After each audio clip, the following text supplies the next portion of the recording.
We're here at the back of my 71 Oldsmobile underneath, and we have some rear shocks to replace. So watch yourself. Here we go.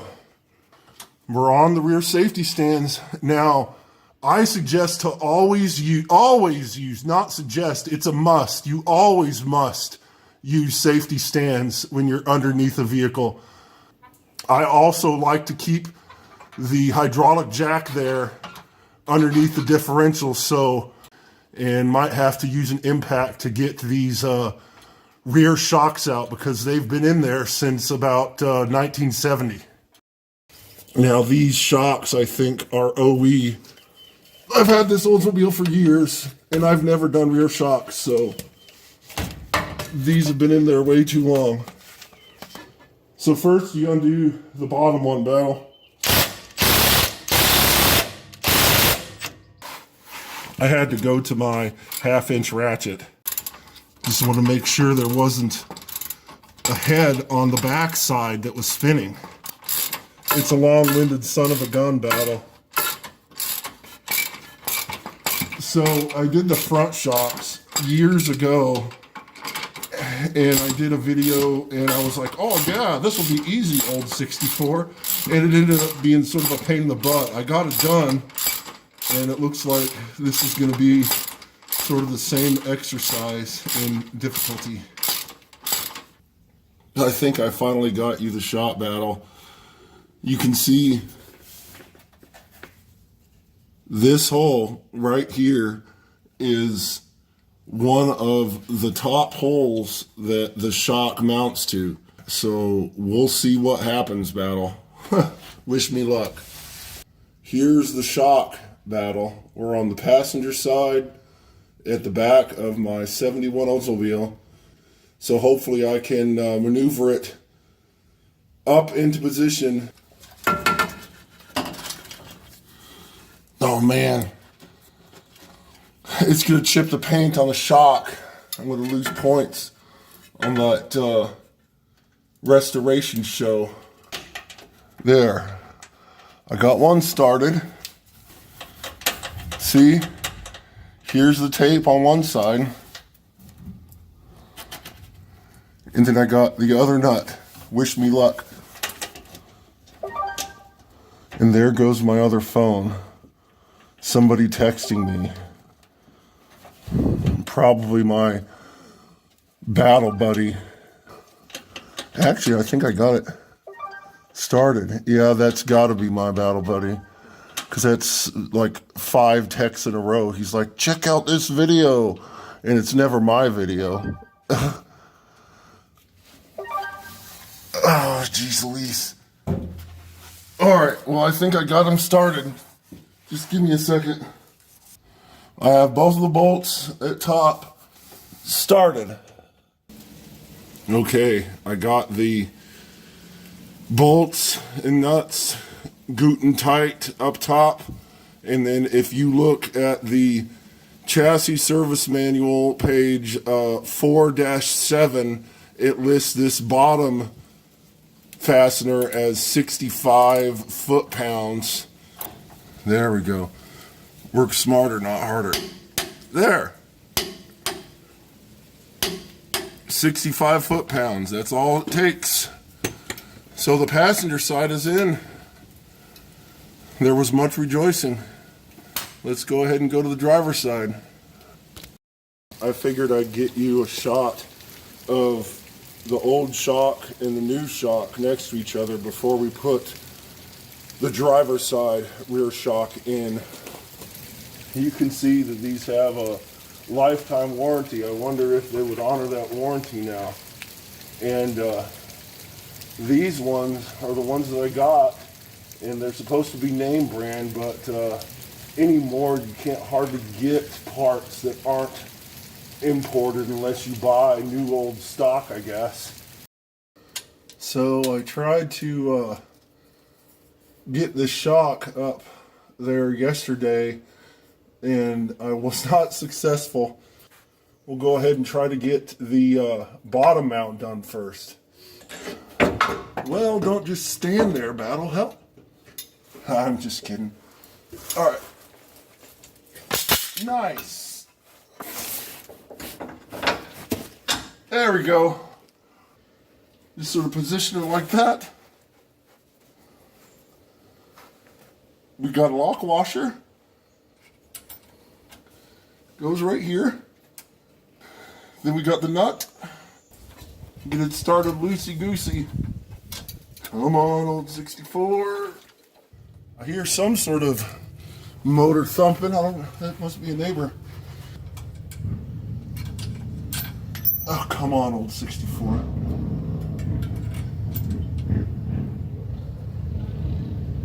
I think that sounds like a motorcycle to me. I don't know, Battle. My neighbor a few doors down, he has some Chevy trucks, and one of them has some cam in it. That doesn't sound like a small box Chevy, at least not to me. All right, well, we got her started. There's the top of the shock, Battle, and I have the 2 bolts started loosey-goosey. So all I have to do now is tighten them up top and then tighten the one on the bottom. And the chassis service manual says 20 foot-pounds up top. So we'll go ahead and get these snugged on down. Is it filming? It is. Yeah. Because the red light is flashing. Yeah. So let Dad check the transmission fluid. All right. Ah, my oil light just tested. Really? Yeah. I thought it was broken. And it's not on. Probably because I have the 20W50 in her. Oh, okay. Alright. So, I have the windows up, so our battle buddies online should hear. And it looks like the 71 dripped a little bit, but nothing compared to the truck. That's okay. it's normal. It's an oldie. It's normal for a car to just sit there and sort of drip. So, Well, at least an old one. I mean, yeah. Dad wouldn't be too impressed if his daily driver or Mom's daily driver was dripping like that. Oh yeah, that would be crazy. Like, I mean, like when cars are like waiting, like they're just there and they have the brake on. Like they just like old cars, they normally like drip a bit of like fluid, isn't it? Well, they can if it's just old. It's just something that Dad needs to fix. We're gonna make a run for it. And that's a roll through. That's okay. There was 1, 2. There was 2, 3. She shifted. So I just finished putting rear shocks in my Oldsmobile, and we're doing a test drive. Which those shocks seem to be doing fine. It's sort of hard to detect old or new shocks. Really, my Oldsmobile needs completely new front suspension. It needs control arm bushings, it needs ball joints, it needs stabilizer bar bushings. So we'll see. You can buy the cheapy parts online, the white box kits, so to speak. And that's what Dad did before I got married to Mom when I was in college. I put a white box kit in that 64 Oldsmobile that I had. And the 71, when I bought it, was in a little bit better shape than the 64. But then Dad took those auto body classes and I painted the 71. So still not a Concours restoration by any means, but it's nicer than the 64 ever was. I have those wheels that I got from the junkyard that I need to refinish. Even if I had to pay somebody a little bit of money to powder blast the wheels and get all the old paint off of them, they would be cheaper than buying another set of wheels. Even if I bought an OE set of wheels and put the Oldsmobile wheel covers on that I have, that would be more expensive than repairing these wheels that I got from the junkyard. So we'll see what I do. Here we go. Get a couple of cigars, head back to the barn. Got some cigars.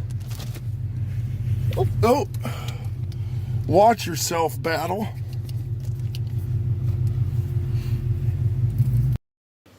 So we did the shock on the passenger side by using tape to keep the two bolts secure in the top mount. Whereas on the driver's side, we secured the bottom mount first.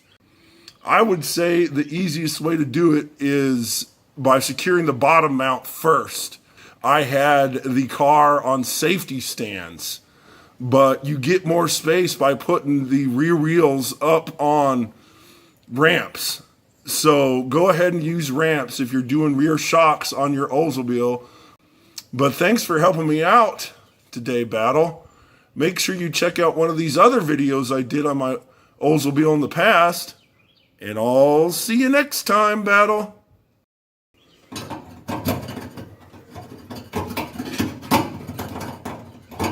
Come on, old 64.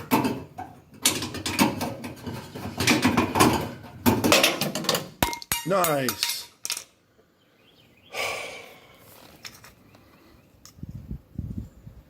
That's the gas cap right there for the fuel tank.